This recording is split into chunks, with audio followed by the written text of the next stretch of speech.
¿Te has preguntado alguna vez cómo surgió la primera civilización de la historia? ¿Qué impulsó a los primeros humanos a abandonar la vida nómada y establecerse en ciudades? ¿Qué inventos y descubrimientos marcaron el inicio de la historia? Te invitamos a viajar al pasado y descubrir las fascinantes revelaciones de la primera posible civilización humana. En cualquier texto de historia te afirmarán con certeza que se trata de la cultura sumeria. Pero, ¿y si nos han contado mal la historia?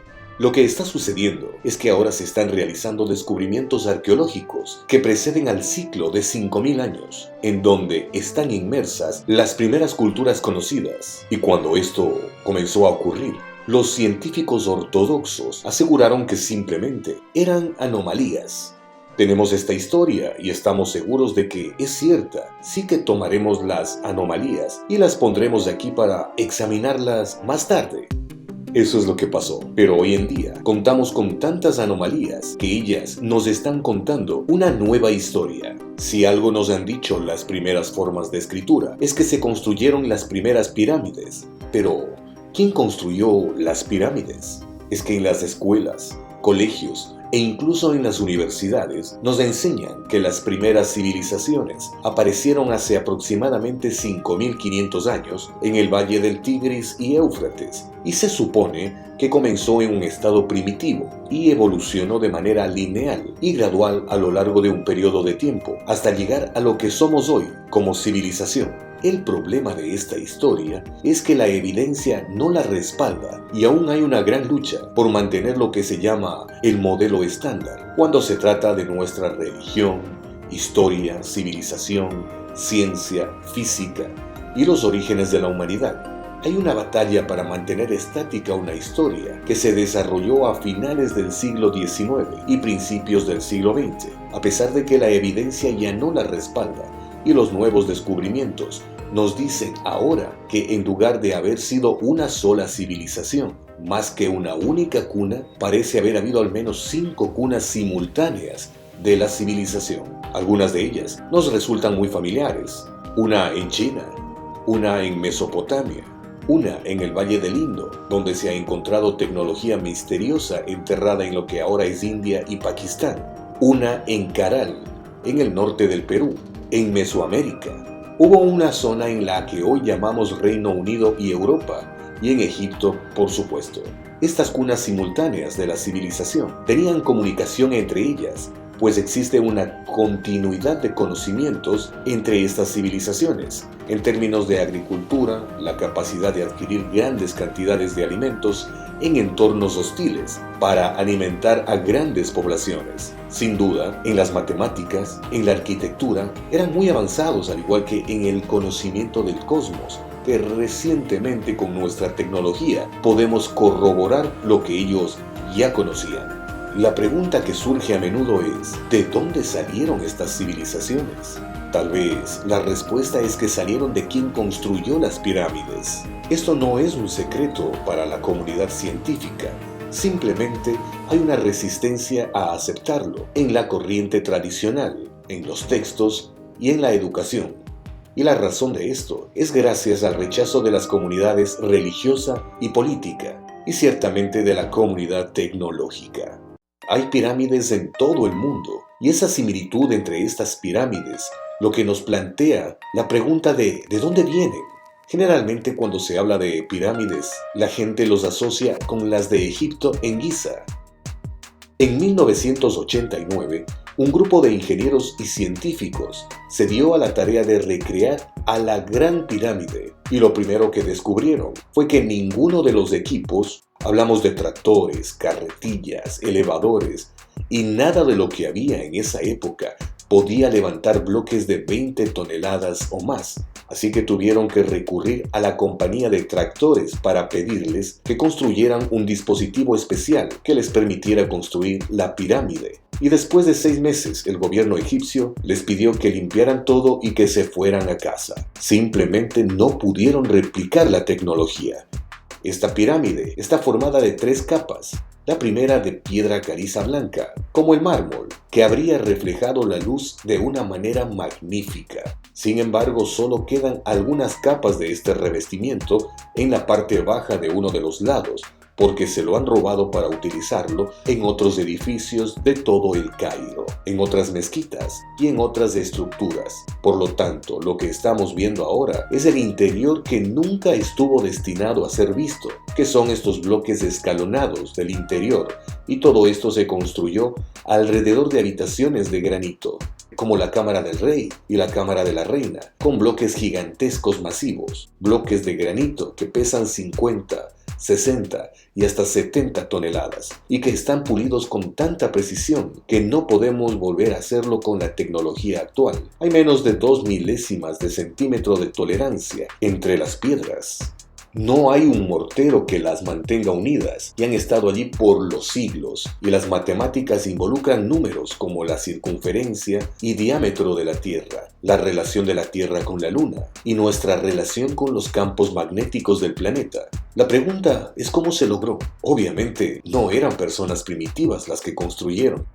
En ese mismo año, a otro grupo científico se les autorizó acceder a otras piedras de revestimiento y también se les permitió tomar muestras del núcleo de esas piedras, aunque al hacerlo se dañara la piedra. Fue la primera y última vez que les permitieron hacerlo, y el resultado de este estudio dejó perpleja a la comunidad científica. Se esperaba ver laminaciones, fósiles o microfósiles invisibles.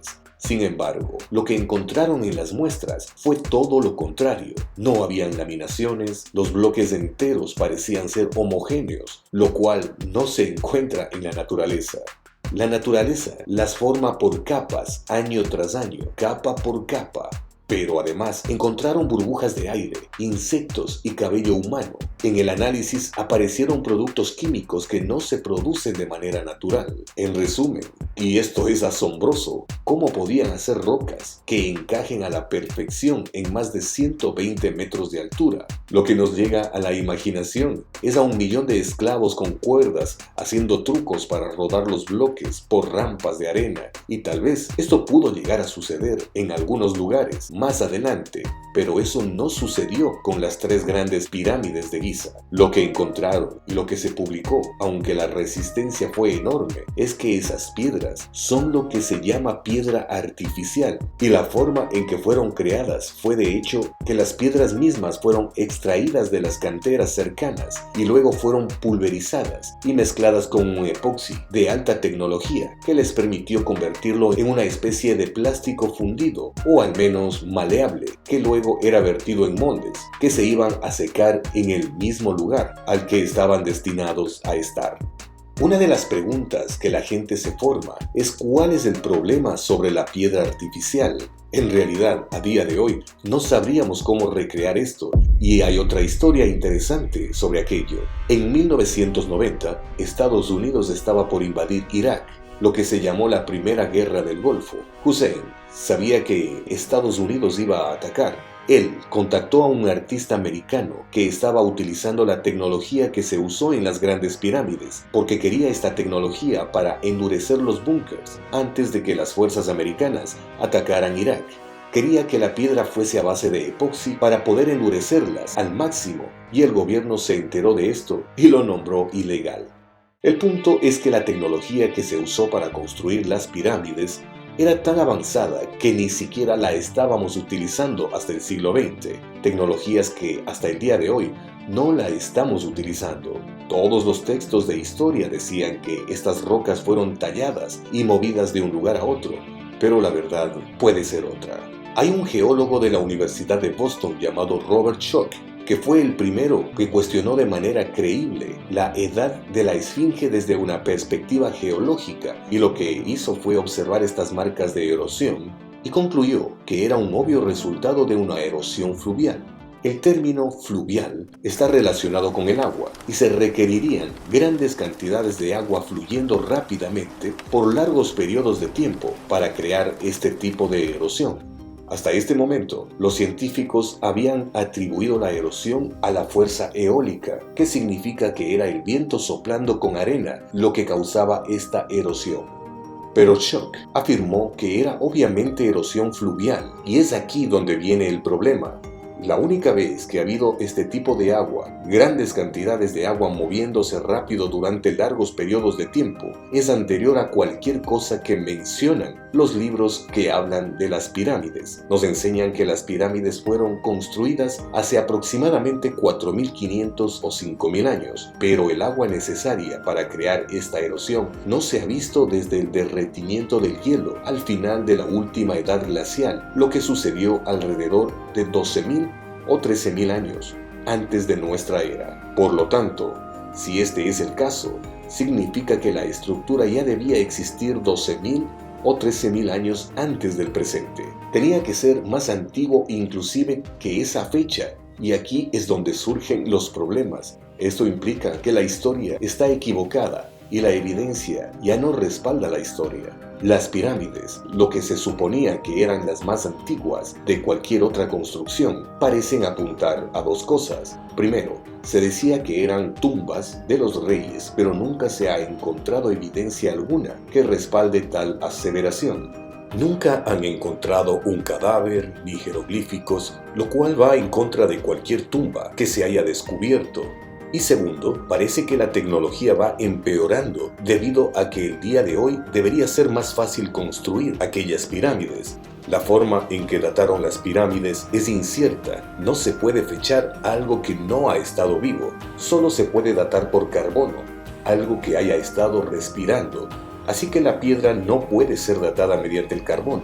La forma en que fecharon estas pirámides es por estimaciones basadas en quién era el rey durante el periodo del tiempo y la apariencia de las personas que eran representadas en las estatuas y paredes. Y eso no tiene ningún sentido.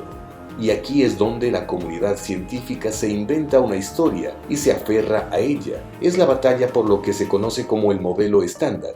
Y lo tenía todo esto perfectamente acomodado y ordenado alrededor de los reyes y las eras. Entonces, la esfinge ya existía cuando el hielo se derritió. Y si la gran pirámide fue construida utilizando tecnología e incorporando matemáticas tan sofisticadas que apenas las estamos entendiendo a día de hoy. ¿De dónde viene todo esto? Todo apunta que la civilización parecía ser cíclica en vez de lineal. El modelo lineal es el que estamos enseñando a nuestros hijos. Comenzamos en la antigua Mesopotamia hace aproximadamente 5.500 años atrás, y luego tenemos a Roma, Grecia y Egipto. Resulta que todo esto aconteció dentro del ciclo más reciente, que comenzó hace unos 5.000 años, y lo que las matemáticas y la arqueología están mostrando es que nuestra historia parece estar estrechamente relacionada con ciclos que duran 5.125 años, y hay 5 ciclos que forman un gran ciclo llamada la precesión del equinoccio. Hablamos de casi 26.000 años, y que están relacionados con la forma en la que la Tierra se relaciona con el Sol, el Sistema Solar y la Vía Láctea. Si recuerdan el fenómeno de 2012 en donde afirmaban el fin de todo lo que conocemos, esa fecha fue el final del último y quinto ciclo de 5.125 años, y es el comienzo de una nueva era.